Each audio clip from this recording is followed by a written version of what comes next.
हम देश दुनिया की तमाम बड़ी खबरों के साथ ब्रेकिंग न्यूज में सबसे पहले बात कोरोना की तीसरी लहर को लेकर हम करने वाले हैं। और बड़ी खबर यह कि महाराष्ट्र में 2 से 4 हफ्ते के अंदर आ सकती है तीसरी लहर, ये टास्क फोर्स का कहना है।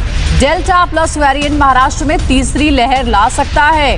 टास्क फोर्स ने जो रिसर्च की है उसमें यह पाया है। कोरोना की तैयारियों को लेकर बनाई गई है टास्क फोर्स की रिपोर्ट। 10% बच्चों पर तीसरी लहर का पड़ सकता है असर। राज्य में सक्रिय मरीजों की संख्या 8 से 10 लाख तक पहुंच सकती है।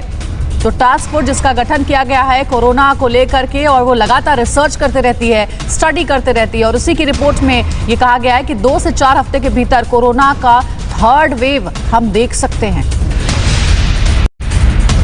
बच्चों की वैक्सीन को लेकर के भी एक बड़ी जानकारी है। बच्चों पर अगले महीने से क्लिनिकल ट्रायल शुरू हो जाएगा। सीरम इंडिया जुलाई महीने से शुरू करेगी क्लिनिकल ट्रायल, और बच्चों पर नोवावैक्स वैक्सीन का ट्रायल शुरू होगा। बच्चों के लिए सितंबर से नोवावैक्स मिलनी हो सकती है शुरू। वैक्सीन बनाने वाली अमेरिकी कंपनी है नोवावैक्स, और कहा जा रहा है कि नोवावैक्स का क्लिनिकल ट्रायल बच्चों के ऊपर होगा। ये बड़ी जानकारी आपको दे रहे हैं। सितंबर से नोवावैक्स मिलनी शुरू हो सकती है, और क्योंकि 3rd वेव में सबसे ज्यादा आशंका इसी बात की जताई गई है कि बच्चों को खतरा है, इसलिए प्राथमिकता यह है कि बच्चों को भी वैक्सीन दी जाए।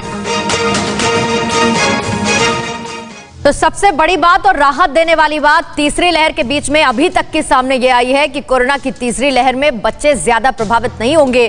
कम से कम सर्वे फिलहाल यही बता रहा है। बड़ों के मुकाबले बच्चों पर ज्यादा असर नहीं होगा तीसरी लहर का। WHO और एम्स के साझा सर्वे में इसका दावा किया गया है।